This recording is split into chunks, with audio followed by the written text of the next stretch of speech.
Hey, what is up, guys? It is Slick or Slick Mafia back again with another video, and there's a great deal of things to talk about right now, and as a result of that, I wanted to discuss some of those things. And the first video that I'm going to be making is going to be in the video game side of things. Of course, there's stuff to talk about with the Joker movie, and also the Birds of Prey movie, and those are videos that I'll have coming out fairly soon, I hope.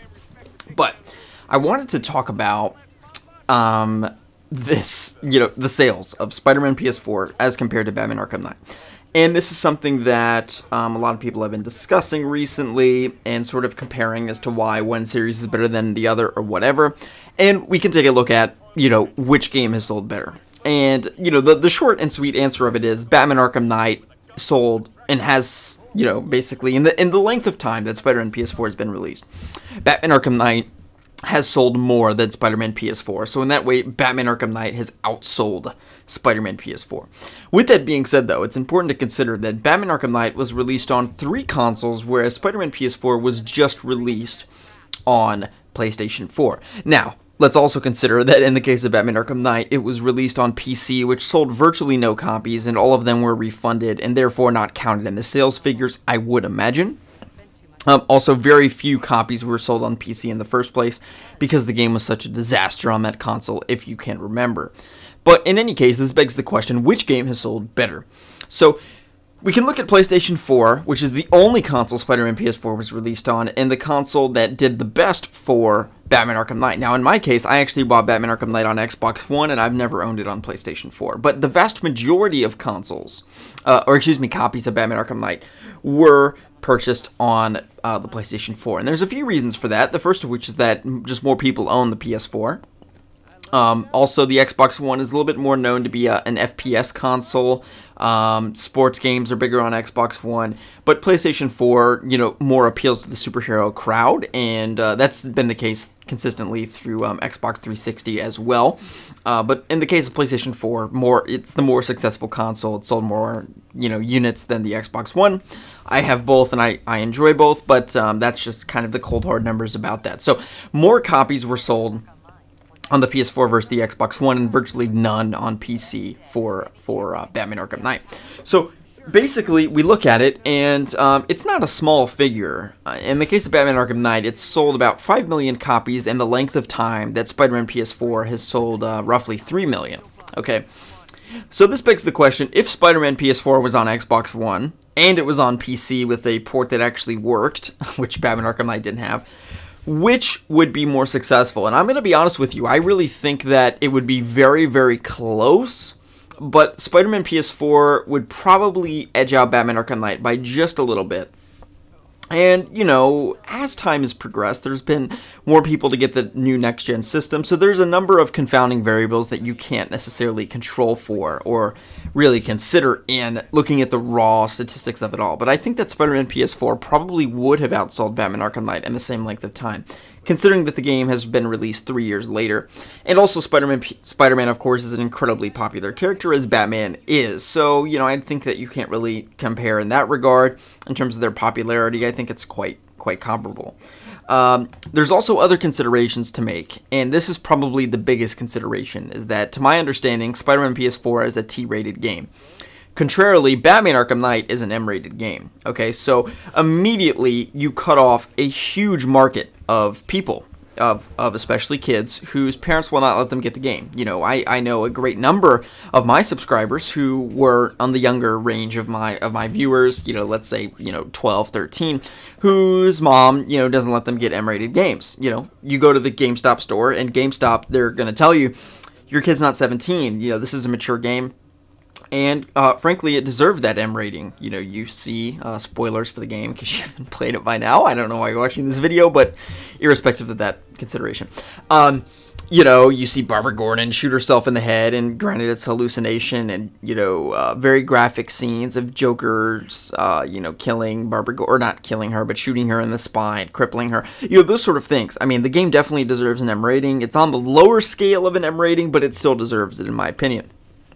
Granted, Spider-Man PS4 is a much more, I won't say kid-friendly, but I would say teen-friendly game, as it should be. Spider-Man is a more lighthearted, fun, kid-appealing character than Batman certainly is.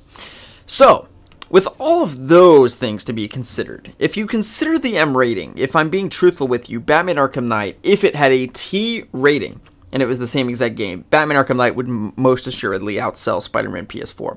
But considering that it is not a T-rated game, and considering that the PC port was a catastrophe, and that the game was on 3 consoles technically instead of 1, Spider-Man PS4, I would say, probably edges out Batman Arkham Knight. But once again, the M rating is huge for sales, and there's a reason that every Batman movie we've ever seen and ever will see is PG-13, because R-rated movies just don't do as well as PG-13 rated movies. I mean, the first Deadpool movie is an exception in the superhero genre, but you can just look at it across the board, and that R rating literally cuts hundreds of millions of dollars of revenue off comic book movies. And the fact of it is, comic books and this sort of genre that we all enjoy, it does appeal very strongly to, especially males, but of all kids in the 12, 13, 14-year-old range. I know that I was into comics when I was that age and watching comic book movies and that kind of thing. So it's not uncommon for that demographic to be involved in this. And with that being said, though that group is largely cut out of the discussion when you're looking at an M-rated game, and that is something that's huge to consider. I could be mistaken and Spider-Man PS4 is rated M, but I highly, highly doubt it. And that is one of the reasons that Batman Arkham Asylum and Arkham City outsold Spider-Man PS4. Now, let's look at it statistically. Batman Arkham City, it sold like 14 million copies in the first year. Spider-Man PS4 is at about 3 million. And granted, it hasn't been out for very long. But there's no way in the world that I can conceive of that Spider-Man PS4 will outsell Batman Arkham City. There's just absolutely no way. In fact, I don't think it will even come close. Compared to especially the lifetime sales of a game like Batman Arkham City. And the main distinction between why Batman Arkham City sold more than Arkham Knight is the sales. I mean, they got roughly the same amount of reviews. In terms of quality, Batman Arkham City is the much more revered game retrospectively, but really, I mean, they all scored in the 9 out of 10 range. You can look at IGN. I think IGN gave them Arkham Knight a 9.2 out of 10. So, and there's a lot of people today that would question if the game deserved that. I would probably be one of those people. I don't know if Arkham Knight is a 9 out of 10 game, but it is very, very good in my personal opinion.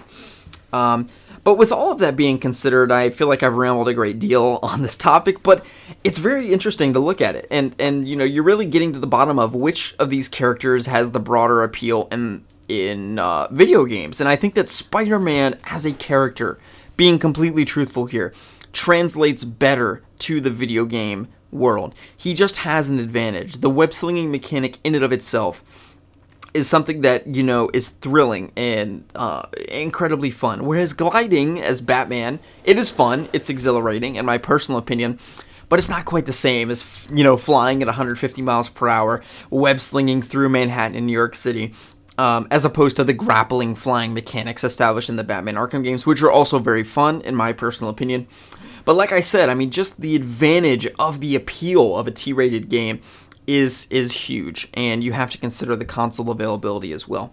Overall, the final ruling that I would say, if I'm really, weighing this truthfully, Batman Arkham Knight has sold more than Spider-Man PS4, but it's been on more consoles. Considering the M rating, if Batman Arkham Knight was T, it probably would have sold more than Spider-Man PS4 in the same length of time. But overall, if Spider-Man PS4 were to have been released on the Xbox One, I think it would have outsold Batman Arkham Knight if it were on the same number of consoles. So, with all that being said, I hope you guys have enjoyed the video. If you did, give it a thumbs up. Which game... you can give your thoughts on the sales figures and that kind of thing. And then I'm also going to be doing a comparative series looking at Batman Arkham Knight versus Spider-Man PS4. Some of the differences in story, fighting mechanics, and those kinds of things. Of course, it's difficult because Spider-Man PS4, I would say, personally borrowed a great deal from the combat system of Batman Arkham Knight. In fact, I would say that it very heavily resembles the Batman Arkham combat system, but of course they have their addendums and their changes that they made to the system, and it's not necessarily a bad thing that they borrowed a great deal from the Arkham Knight combat system. Of course, the Arkham Knight combat system has borrowed, the Arkham combat system has borrowed from games before it, but Maybe not to the degree that we've seen Spider-Man PS4 borrow from the Batman Arkham combat system. So anyway, guys, hope you have enjoyed the video. If you did, give it a thumbs up. My name is Slickmoth, and I feel bad because I just checked the timestamp, and I'm ending this video right at the 10-minute mark. I promise I did not do that just to throw an extra ad in there. And I always do suggested ad placements anyway, so YouTube determines how many ads are in my videos anyway. So some people point out that, you know, or whatever, if I have 2 ads in a video, they're like, oh, why'd you do that? And I really don't, you know, YouTube just auto places them for me. But if the ads are really bad in this video, please let me know and I'll change it. Okay, anyway, guys, hope you all have enjoyed the video. If you did, give it a thumbs up. My name is Slickmoth, and I hope you guys enjoyed this 10-minute plus video.